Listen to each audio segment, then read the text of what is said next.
জমকালো আয়োজনে বর্ষ বিদায় ও নববর্ষকে বরণ করল মারমেড বিচ রিসোর্ট। রিসোর্টের ভিতরে ৩০০ ফুট লম্বা সুইমিং পুলের পশ্চিম পাশে উন্মুক্ত বালিয়াড়িতে নির্মিত দৃষ্টিনন্দন মঞ্চে উচ্ছ্বাসিত অংশগ্রহণ। সমুদ্রের পানিতে ভাসছে নৌকা আর কাঁকড়া সহ বিভিন্ন ভাস্কর্য। পুরো রিসোর্ট আলোকসজ্জায় সজ্জিত।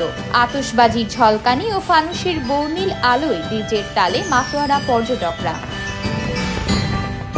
ঘটনাবহুল ইংরেজি সাল ২০২৪-এর সফলতা ব্যর্থতার হিসাব পেছনে রেখে সুন্দর আগামীর প্রত্যাশায় নতুন বছর শুরু হয়েছে।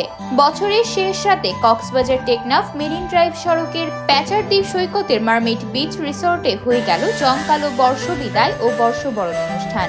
এই অনুষ্ঠানে গান পরিবেশন করেন দেশি বিদেশি একাধিক তারকা সঙ্গীত শিল্পী। বিগত দেড় যুগের ধারাবাহিকতায় এবারেও 31st নাইটে পর্যটন নগরী কক্সবাজার লোকারণ্য হয়ে উঠেছে। বছরের শেষ সূর্যাস্ত দেখতে কক্সবাজার সৈকত এবং আশেপাশের পর্যটন এলাকায় কয়েক লাখ মানুষের সমাগম হয়েছে। মারমেড বিচ রিসোর্টে এমনিতেই বিদেশি পর্যটকদের সমাগম থাকে বেশি। এবারে 31st নাইটেও ব্যাপক পর্যটকের উপস্থিতি দেখা গেছে। প্রতিবারই মারমেড রিসোর্ট কর্তৃপক্ষ বছরের শেষ দিনটিকে রাঙাতে বর্ণিল আয়োজন করে। বোট শো, ফায়ার শোর মতো আয়োজনগুলো ছিল পর্যটকদের মূল আগ্রহের কেন্দ্রবিন্দু।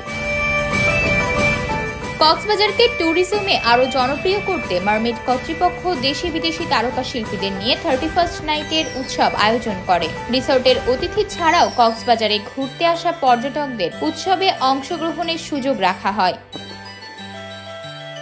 মারমেড ইকো ট্যুরিজম লিমিটেডের সিনিয়র ম্যানেজার রেক্সি ডমিনিক গমেজ বলেন, কক্সবাজারে দেশি বিদেশি পর্যটকের ঢল নেমেছে। তবে এখানে সমুদ্র সৈকত ছাড়া বিনোদনের তেমন আয়োজন ছিল না।